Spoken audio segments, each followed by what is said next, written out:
মাধ্যমিকে উত্তীর্ণ হতে পারেনি, তাই নিজের ওড়না দিয়েই রান্নাঘরের মধ্যে আত্মহত্যা করল দশম শ্রেণীর এক নাবালিকা।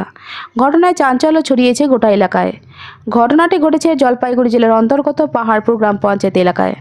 জানা গিয়েছে, রেজাল্ট নিয়ে আসার পরেই বাড়িতে মুখ গম্ভীর করে বসেছিল মেয়েটি। তারপর সবাই সবার মতো কাজে ব্যস্ত হয়ে পড়ে। রান্নাঘরে গিয়ে সেই নাবালিকা নিজের ওড়না দিয়েই ঝুলে পড়ে। বাড়ির লোক খোঁজাখুঁজি করার পর দেখে রান্নাঘরেই আত্মহত্যা করেছে সেই নাবালিকা। তাকে জলপাইগুড়ি মেডিকেল কলেজে নিয়ে আসার পর মৃত বলে ঘোষণা করে কর্তব্যরত ডাক্তাররা। শোকের ছায়া নেমে এসেছে গোটা এলাকায়। সে আত্মহত্যা করার আগে সবার সঙ্গে টেলিফোনের মাধ্যমে কথা বলে। ঘটনাটা তো হয়েছে দেখো তো এটা দেখো তো স্কুল থেকে আসার পরে বাড়িতে খাওয়া দাওয়া করে লাগে না, দেখে নাও।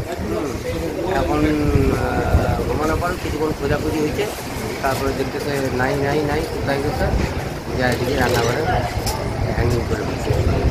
কী কারণে, মানে মাধ্যমিকে আজকে রেজাল্ট ছিল, রেজাল্টটা দিয়ে আসার পরে ওই ফেল করে বুঝছে না, ওই জন্য বকাবকি কেউ কিছু করে না।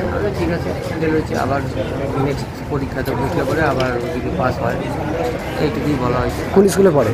Central girls. কী নাম আপনার মেয়ের? নাম হচ্ছে টিসি প্রধান। ভালো নাম কি? প্রতিমা প্রধান। প্রতিমা প্রধান। বলছি যে কি বলবেন এরকম একটা ঘটনা, মানে আপনারা কি মানে আর তো কিছু বলার নাই এখানে, কী করবো এখন, দোষটা তো ভুলটা ওই করছে। এখন আমরা তার কিছু বুঝাইছি, বলছি যে আবার হয়ে গেছে, ফেল করছি কোনো অসুবিধা নেই, নেক্সট আবার পরীক্ষা বলছি, আবার যদি পাস করতে পারিস তাহলে তো ভালো। হাসপাতালে নিয়ে আসছিলেন? হসপিটালে নিয়ে আসছে। কী বললো ডাক্তার? ডাক্তার তো বললো আজকে আর কোনো উপায় নেই, যা হবে কালকে, এখন বাচ্চা নাই, এটুকুই। কোথায় বাড়ি আপনার? আমার বাড়ি হচ্ছে, থাকি আমি নেতাজি পাড়া, কিন্তু এখন টেম্পোরারি আমার অ্যাড্রেস হচ্ছে ডেঙ্গুবাজার। আপনার কী নাম? কবিরাজ প্রধান।